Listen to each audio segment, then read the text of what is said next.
The answer is yes. There are specific implants that are designed to support bone that has gotten weak over time. And so we do that a lot, and it just has to be recognized beforehand, and the right implants have to be there, and those patients can do super well.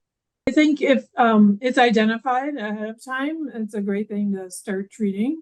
We certainly are doing a lot more bone optimization in large spine procedures.